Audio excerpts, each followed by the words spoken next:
السلام علیکم ورحمۃ اللہ وبرکاتہ۔ بسم اللہ الرحمن الرحیم۔ پوری دہلی میں ایک کہرام سا برپا تھا۔ لکھنؤتی سے لائے جانے والے تمام مجرم سپاہی اہل شہر کے رشتہ دار اور عزیز تھے۔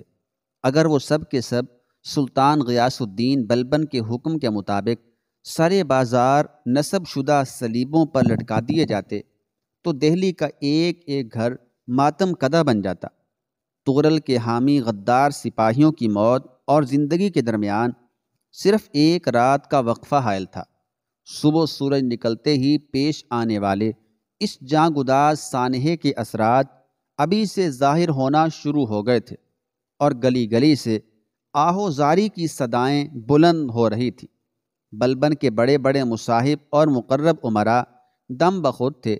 ہر چہرے پر خوف اور دہشت کا عکس اور ہر آنکھ میں دہشت کا رنگ نمایاں تھا۔ مجرم سپاہیوں کے عزیزوں نے ہر وزیر اور امیر کے دروازے پر فریاد کی، مگر انہیں ایک ہی جواب ملا کہ وہ سلطان کے حضور لب کشائی کی جرت نہیں رکھتے۔ اہل شہر اپنے ان عزیزوں کی زندگی سے مایوس ہو چکے تھے جنہوں نے نمک حرام تغرل کی حمایت کرتے ہوئے سلطان غیاث الدین بلبن سے کھلی ہوئی بغاوت کی تھی۔ دہلی کے باشندوں کو پورا یقین ہو چکا تھا کہ سورج کی پہلی کرن کے ساتھ ہی سینکڑوں انسان تختہ دار پر کھینچ دیے جائیں گے اور بلبن کے سیاسی انتقام کی وہ روایت برقرار رہے گی جس کے کئی مظاہرے اہل ہند اپنی آنکھوں سے دیکھ چکے تھے۔ پھر جب شور و فغاں حد سے بڑھا تو دہلی کا ایک برگزیدہ شخص زیادہ مضطرب نظر آنے لگا۔ حالانکہ مجرموں کی طویل قطار میں اس کا کوئی اپنا رشتہ دار یا دوست شامل نہیں تھا۔ وہ درد دل رکھنے والے انسان قاضی نور الدین تھے، جنہیں قاضی غیور احمد کے مر جانے کے بعد منصب قضا پر فائز کیا گیا تھا۔ قاضی نور الدین ایک انتہائی پرہیزگار اور سیاسی دباؤ سے آزاد رہنے والے شخص تھے۔ انہوں نے بعض ایسے فیصلے بھی کیے تھے جنہیں سن کر امرائے وقت کی پیشانیاں شکن آلود ہو جاتی تھی۔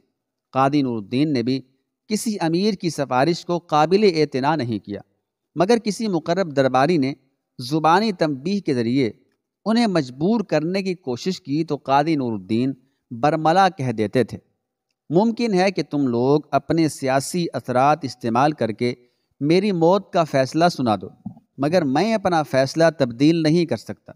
آج یہی قاضی نور الدین اپنے پڑوسیوں اور ہم وطنوں کی فریاد سن کر بہت زیادہ افسردہ اور ملول نظر آ رہے تھے۔ آخر جب بے قراری حد سے گزری تو قاضی نور الدین اپنی شریک حیات سے کہنے لگے، کیا یہاں مصلحت نے سب کی طاقت گفتار چھین لی ہے اور کیا سب نے خود ساختہ مجبوریوں کی زنجیریں پہن لی ہیں؟ لوگ بولتے کیوں نہیں؟ یہ کیسا سکوت مجلس ہے اور لوگ اپنی زبان کی نعمت کا حق ادا کیوں نہیں کرتے؟ یہ کیسی ناشکر گزاری ہے؟ قاضی نور الدین کی بیوی اپنے شوہر کے اس انداز فکر پر لرز کر رہ گئیں۔ کیا آپ سلطان کے مزاج سے واقف نہیں؟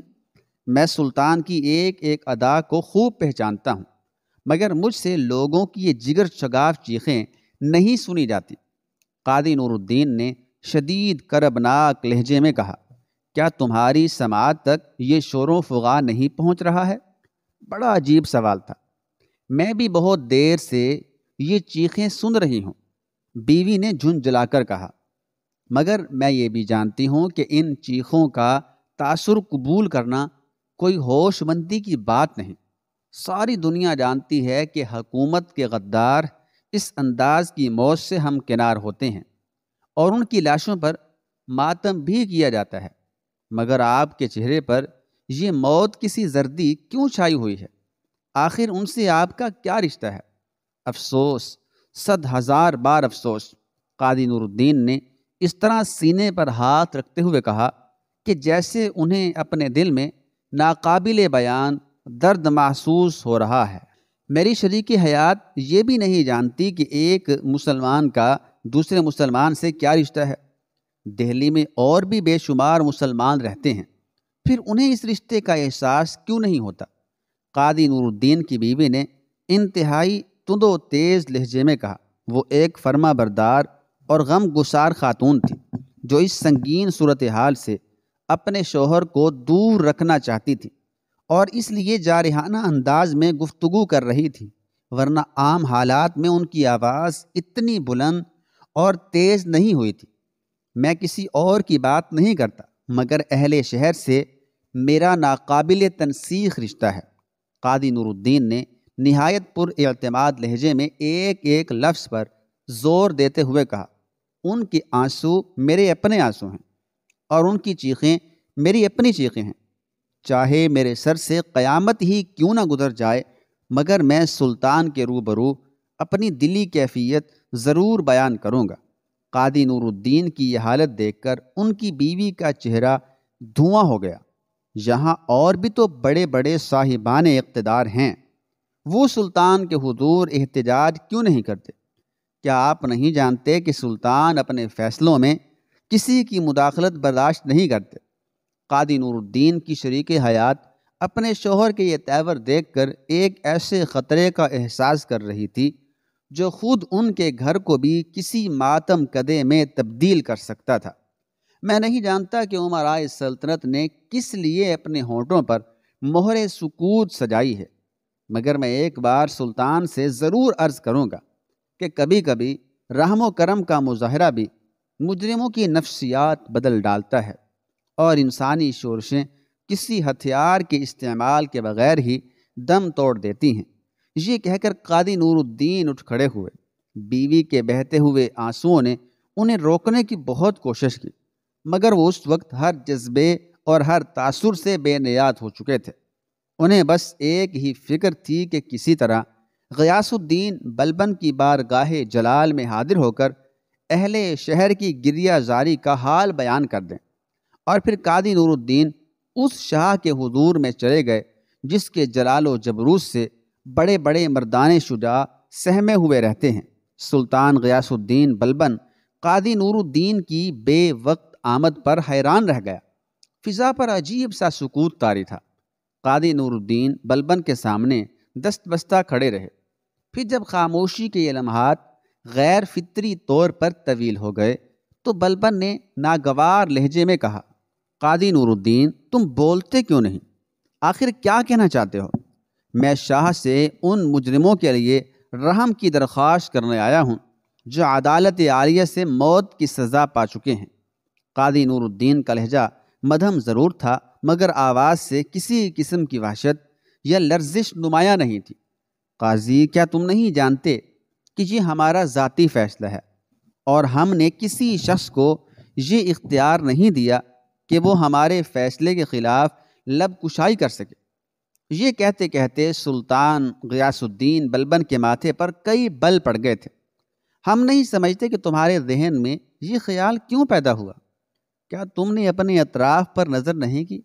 ذرا غور سے دیکھو کہ زمین اور آسمان بھی نہیں بدلے اور ہمارے مزاج میں بھی کوئی تبدیلی نہیں آئی ہے، پھر تم نے ایسا کیوں سوچا؟ دارالحکومت کے تمام حلقوں میں تمہارے غیر جانبدارانہ فیصلوں کی بڑی شہرت ہے، اور خود ہم تمہیں بہت زیادہ قدر کی نگاہ سے دیکھتے ہیں، پھر تم نے غداروں کی حمایت کیوں کی؟ ہمیں اس وقت تمہاری باتیں سن کر بہت قلق ہوا۔ سلطان غیاث الدین بلبن کے چہرے پر ہلکے ہلکے غصے کے آثار نمایاں ہو چلے تھے۔ قاضی نور الدین، تم نے ہمیں بہت مایوس کیا۔ فرما روائے ہند کی ضد اور سرکشی اپنی جگہ قائم تھی۔ بلبن نے قاضی نور الدین کی درد مندانہ گفتگو کا کوئی تاثر قبول نہیں کیا تھا۔ ایسی نازک ساعتوں میں قاضی صاحب سر جھکا کر جا سکتے تھے، مگر وہ بدستور اپنے قدموں پر کھڑے رہے۔ سلطان والا حشم، میں غداروں کا حامی نہیں، حکومت کا ایک ادنا خیر خواہ ہوں۔ بغاوت کے مجرموں کو معاف کر دینے سے سلطان کی عظیم الشان سلطنت کے نظم و ضبط میں کوئی خلل واقع نہیں ہوگا۔ قاضی نور الدین آہستہ آہستہ بول رہے تھے۔ سلطانی جلال کا مظاہرہ ہو چکا، اب ضروری ہے کہ ہندوستان کا طاقتور حکمران عوام کے سامنے اپنی شان جمالی میں ظاہر ہو۔ مجھ عاجز و حقیر کی رائے میں قہر کے ساتھ رحم کا مظاہرہ بھی لازم ہے۔ اس طرح سیاست میں توازن برقرار رہتا ہے اور عوام کے دل مسخر ہو جاتے ہیں۔ اپنے محکوموں کو یہ سوچنے کا موقع عنایت کیجیے کہ سلطان غیاث الدین بلبن صرف ان کا آقا ہی نہیں بلکہ ان کا ایک غم گسار دوست بھی ہے۔ قاضی نور الدین نہایت پرسود لہجے میں اس مطلق العنان شخص کو سمجھانے کی کوشش کر رہے تھے جو اپنے فیصلوں کے خلاف ایک حرف بھی سننے کا عادی نہیں تھا۔ یہ کم عقل لوگ تھے جنہیں طغرل نے کچھ دیر کے لیے ورغلا دیا تھا۔ آپ انہیں ایک بار معاف کر کے تو دیکھیں، ان کے ساتھ دوبارہ سلطان کے حضور خم ہو جائیں گے۔ قاضی نور الدین کو ہرگز یہ توقع نہیں تھی کہ سلطان غیاث الدین بلبن کی ذہنی رو بدل جائے گی، مگر وہ یہ دیکھ کر حیران رہ گئے کہ سلطان کے چہرے پر چھایا ہوا رنگ غضب آہستہ آہستہ معدوم ہونے لگا۔ یہ بڑی خوشگوار تبدیلی تھی۔ قاضی نور الدین کو محسوس ہوا جیسے پتھر پگھلنے لگا ہو اور بارگاہ سلطانی سے مجرموں کی بجائے خود انہیں نئی زندگی مل رہی ہو۔ ہمارے لیے اپنا فیصلہ بدل دینا بہت مشکل ہے قاضی۔ بلبن کے لہجے سے اس کی ذہنی کشمکش اور آشکار ہونے لگی تھی۔ اس وقت نہ وہ قہر کی حالت میں تھا اور نہ اس کے چہرے پر رحم کی کوئی علامت نظر آ رہی تھی۔ اگر ہم مجرموں کی موت کے احکام واپس لے لیں گے تو ہمارا یہ عمل آداب سیاست کے منافی ہوگا۔ خدا ہی جانتا ہے کہ کم ظرف ہمارے بدلے ہوئے الفاظ کو کیا کیا مفہوم پہنائیں گے۔ ہرگز نہیں شاہ ذی وقار۔ قاضی نور الدین کا لہجہ کچھ اور عاجزانہ ہو گیا تھا۔ لوگ صرف آپ کے انداز کرم کو یاد رکھیں گے۔ ہم بے داغ کردار کے سبب تمہارا احترام کرتے ہیں قاضی نور الدین، مگر حکومت کے غداروں پر ہمارے رحم کی بارش بڑی انہونی بات ہوگی۔ سلطان غیاث الدین بلبن کا ذہن ابھی تک تذبذب اور کشمکش کے درمیان سفر کر رہا تھا۔ مجھ ناچیز کے بارے میں سلطان معظم کی زبان سے ادا ہونے والے یہ چند کلمات میری زندگی کا سب سے بڑا سرمایہ ہیں۔ سینکڑوں انسانوں کو موت کے خونی دہن سے بچانے کے لیے قاضی نور الدین نے اپنی گردن کا خم کچھ اور نمایاں کر لیا تھا۔ آج میں اعتراف کرتا ہوں کہ سلطان عالی مقام نے مجھ ناکارہ اور بے صلاحیت انسان کو یہاں تک سرفراز کیا کہ اس کا دامن عنایات شاہی سے بھر گیا، مگر انسان بڑا حریص ہے، کسی بھی صورت میں اس کے ذوق ہوس کی تسکین نہیں ہوتی۔ سلطان غیاث الدین بلبن نے دفعتاً چونک کر قاضی نور الدین کی طرف دیکھا۔ اپنا مدعا واضح الفاظ میں بیان کرو۔ اگر شاہ والا سمجھتے ہیں کہ میں نے اس عظیم الشان سلطنت کی کوئی حقیر سی خدمت انجام دی ہے تو اس کے سلے میں ان گنہگاروں کو بخش دیا جائے جن کی زندگی کی ساعتیں رات گزرتے ہی ختم ہو جائیں گی۔ آج میرا منصب، میرا علم، زہد و تقویٰ سب کچھ آپ کی نظر ہے۔ میں اس کے سوا کچھ نہیں چاہتا کہ دہلی کے ایک ایک گھر میں آپ کے رحم و کرم کے چرچے ہوں اور ہندوستان کی فضائیں اس شور سے گونج اٹھیں کہ ان کا سلطان کیسا شفیق اور کیسا مہربان ہے۔ قاضی نور الدین نے مخلوق خدا کو شدید صدمات سے بچانے کے لیے خوشامد و عاجزی کی انتہا کر دی تھی، اور پھر ان کا یہ اشعار تاریخ ہند کے اوراق میں ہمیشہ کے لیے محفوظ ہو کر رہ گیا۔ یہ قاضی نور الدین کے الفاظ کی اثر انگیزی ہی تھی کہ سلطان غیاث الدین بلبن نے اپنا فیصلہ بدل ڈالا۔ ہمارا دل تو نہیں چاہتا قاضی، مگر ہم نے تمہاری خاطر اپنے الفاظ واپس لے لیے۔ بلبن کے لہجے میں قاضی نور الدین کے لیے عقیدت کا ایک خاص رنگ نمایاں تھا۔ شاہ نے یہ احسان براہ راست میری ذات پر کیا ہے۔ قاضی نور الدین کا سر احتراماً مزید جھک گیا۔ میں اس احسان مندی کے صلے میں تمام عمر اپنے فرما روا کے لیے دعائے خیر کرتا رہوں گا۔ دونوں جہاں میں بھلا ہو میرے سلطان کا اور صدا رہے نام اللہ کا۔ یہ کہہ کر قاضی نور الدین قصر سفید سے باہر نکل آئے اور پھر دہلی کی گلیوں میں فرمان شاہی گونجنے لگا۔ سلطان کے بے پایا کرم نے لکھنوتی کے مجرموں کے گناہ معاف کر دیے ہیں اور انہیں اپنے رحم کے زیر سایہ امان بخش دی ہے۔ اور پھر اہل شہر نے دیکھا کہ دہلی کے بازار خاص میں نصب شدہ صلیبیں اتاری جا رہی ہیں، اور پھر دہلی کا ایک ایک کوچہ مسرت انگیز شور سے گونج اٹھا۔ مجرموں کے عزیز و احباب قصر سفید کے نیچے جمع ہو کر بلبن کی بلند اقبالی کے لیے دعائیہ کلمات کے ساتھ نعرہ زنی کرنے لگے۔ قائم خان نے بھی شور سنا اور چین کی ایک طویل سانس لی۔ مگر اس کے سکون اور اطمینان کی یہ لمحات بہت عارضی تھے۔ ابھی قائم خان کے سر سے سیلاب بلا نہیں گزرا تھا، اور پھر ایسا ہی ہوا۔ باغی مجرموں کی جاں بخشی کے دوسرے دن قائم خان کو زندان کی چار دیواری سے نکال کر دربار شاہی میں بلبن کے حضور لے جایا گیا۔ والی ہند کے چہرے پر قہر و جلال کی ناقابل فراموش کیفیت نے تمام درباریوں کے توانا جسموں کو پتھر کے مجسموں میں ڈھال دیا تھا۔ سلطان کے مقرب ترین مصاحب اور وزراء بھی اس طرح سانس لے رہے تھے جیسے کوئی شخص عالم نزا میں گرفتار ہو۔ بظاہر اس وقت دربار شاہی زندوں کا قبرستان نظر آ رہا تھا۔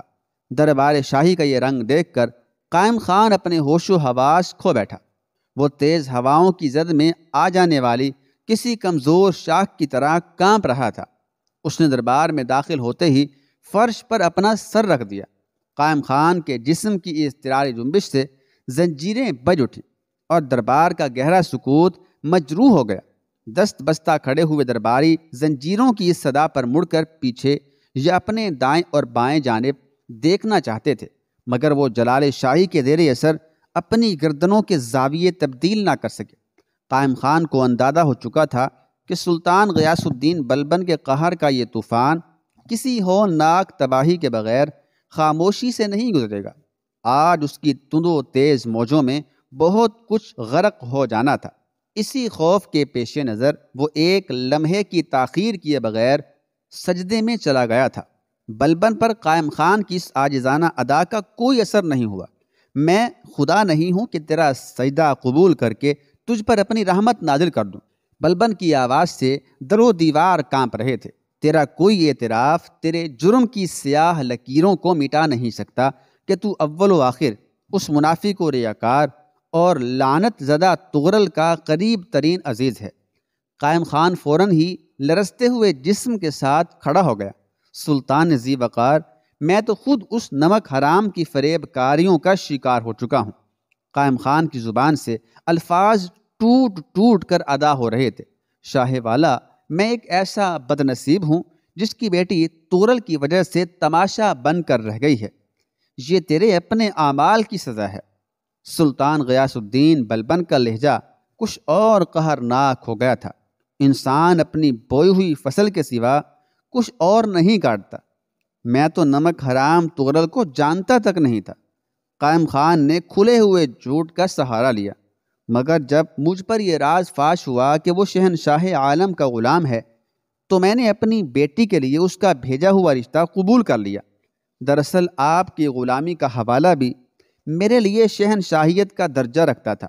میں تو اس تعلق پر محض اس لیے ناز کرتا تھا کہ کسی طرح آپ کی حلقہ غلامی میں شامل ہو جاؤں۔ بس یہی نسبت میرے لیے بڑی نسبت تھی، اور یہی اعزاز میرے لیے بڑا اعزاز تھا کہ میں شاہ کے غلاموں کا غلام ہوں۔ قائم خان نے خوشامد کا بدترین مظاہرہ کیا تھا، مگر بالآخر یہی ذلت آمیز قصیدہ خوانی اس کے کام آ گئی۔ بلبن کے قہر کے شعلے آہستہ آہستہ سرد پڑنے لگے۔ قائم خان نے اس موقع سے بھرپور فائدہ اٹھانے کی کوشش کی۔ سلطان معظم، یہ گنہگار بڑی سے بڑی سزا کے لیے تیار ہے، مگر اس کی نمک خواری پر شک نہ کیا جائے۔ قائم خان کسی بھوکے گداگر کی طرح گڑ گڑانے لگا۔ نمک حرام تغرل پر 100 بار لعنت کہ وہ اس دنیا میں بھی رسوا ہوا اور آخرت میں بھی اس کے لیے کربناک عذاب کے سوا کچھ نہیں۔ یہ کہہ کر قائم خان دوبارہ سجدے میں چلا گیا اور پھر فوراً ہی زنجیروں کے بوجھ سے لڑکھڑاتا ہوا اٹھا۔ میں سلطان غیاث الدین بلبن کے قہر و غضب سے 1000 بار پناہ مانگتا ہوں کہ اگر آقائے نعمت کسی سے خفا ہو جائیں تو اس طویل و عریض زمین پر اس کے لیے کوئی ٹھکانہ نہیں۔ اہل دربار نے حیرت سے سلطان کی طرف دیکھا۔ بلبن کے ہونٹوں پر تحقیر آمیز تبسم ابھر آیا تھا۔ اس زبان دراز اور منافق کی زنجیریں کھول دو۔ چند خدمتگار تیزی سے آگے بڑھے اور قائم خان کے جسم کو گراں بار زنجیروں سے آزاد کر دیا گیا۔ قائم خان کی اس چرب زبانی سے اس کی زندگی تو محفوظ ہو گئی تھی، مگر ابھی احتساب کا عمل باقی تھا۔ نمک حرام تغرل کے محل کو مسمار کر کے تمام قیمتی سامان اور زر و جواہر غریبوں میں تقسیم کر دیا جائیں۔ سلطان غیاث الدین بلبن نے وزیر سلطنت کو مخاطب کرتے ہوئے کہا۔ قائم خان کی جان میں جان آئی اور وہ اپنے آپ کو مکمل طور پر شاہ کے قہر سے محفوظ سمجھنے لگا تھا۔ قائم خان کا خیال تھا کہ سلطان نے غدار تغرل سے اس کے قریبی رشتے کو فراموش کر دیا ہے، مگر اس وقت اس زمانہ ساز شخص کی سانسیں رکنے لگیں جب غیاث الدین بلبن کا نیا حکم صادر ہوا۔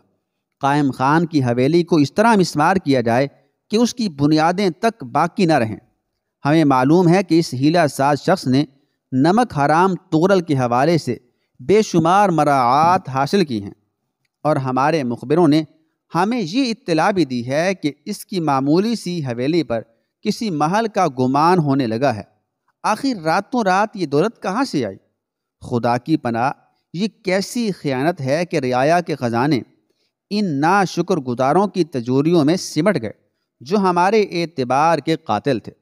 قائم خان سر دربار چیخ چیخ کر فریاد کرنے لگا، میں سلطان کے رحم و کرم کو پکارتا ہوں۔ یہ ہمارا کرم ہی ہے کہ ہم نے تیری اور تیرے گھر والوں کی جانیں بخش دیں۔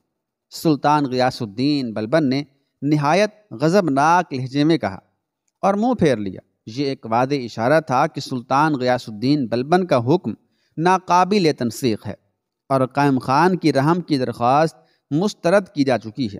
وقت کے دراز ہاتھوں نے قائم خان کی بچھائی ہوئی بساط الٹ دی اور تمام مہرے اسی طرح بکھر گئے کہ اب ان میں کوئی توازن باقی نہیں رہا تھا۔ ایک مہرے کی دوسرے مہرے سے نہ کوئی آشنائی تھی اور نہ کوئی رسمی رابطہ۔ سارے کے سارے مہرے نفسی نفسی پکار رہے تھے اور اس فکر میں تھے کہ ان کی گردنیں دست قاتل کی پہنچ سے دور رہیں۔ تابناک مستقبل کی آرزو میں قائم خان کا حال بھی برباد ہو گیا۔ اب صرف ماضی کی کچھ یادیں تھیں جو قائم خان کے دل و دماغ کو کسی زنگ آلود آرے کی طرح چیر رہی تھی۔ جیسے ہی تیشے کی آواز ابری اور حویلی کی پہلی اینٹ گری، زرتاج خانم یہ صدمہ برداشت نہ کر سکی۔ اس کے دماغ کی رگیں پھٹ گئیں اور وہ کچھ دیر بے ہوش رہ کر دنیا سے رخصت ہو گئی۔